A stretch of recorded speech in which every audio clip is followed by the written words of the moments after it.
Continuing on, this is part 2, talking about sabotaging behaviors.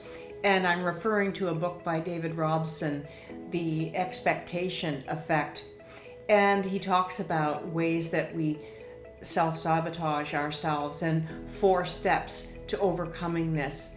Your first objective then is to identify what is your self-sabotaging behavior. So look at that list of behaviors that we discussed in the other first video. What might be some of the things that you are saying to yourself? For example, do you say, "This won't work. I can't do this. I'm too busy right now. I'm just not ready yet.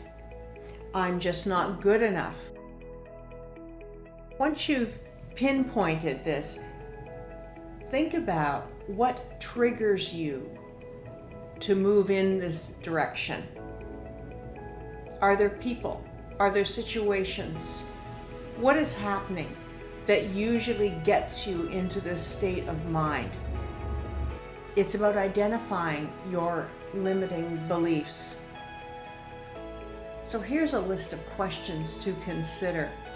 Ask yourself, what is it that I believe in this situation? What is it that I believe about myself and my own abilities?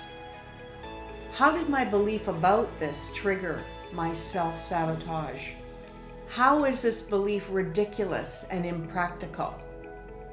What would others say about this belief? What is another more helpful perspective I could take of this situation?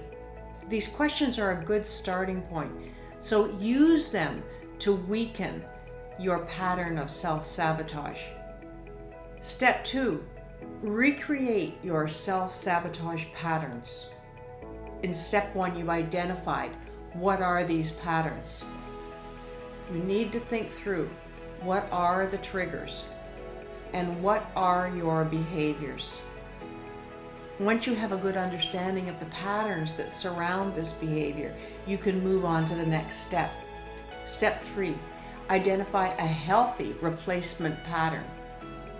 This is all about replacing your former behavior with a pattern that is going to be productive for you and healthy.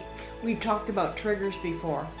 It's difficult at times to avoid certain people, situations that cause this kind of imbalance for you.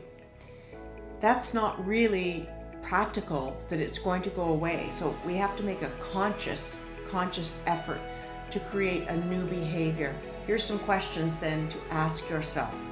How can I respond in a more appropriate, resourceful, and practical way that would help me get what I want in this situation? How and why is this better to respond in this situation? What are some reasons for making this change? What are the long-term benefits of changing how I respond in this situation? What are the key advantages of this new behavior? I need to remind you, if you cannot find enough reasonable, realistic, helpful reasons to make this change, then you are not going to have the desire that's necessary to make it. Step 4 involves practicing this new behavior until a habit is formed. You start off by imagining this change.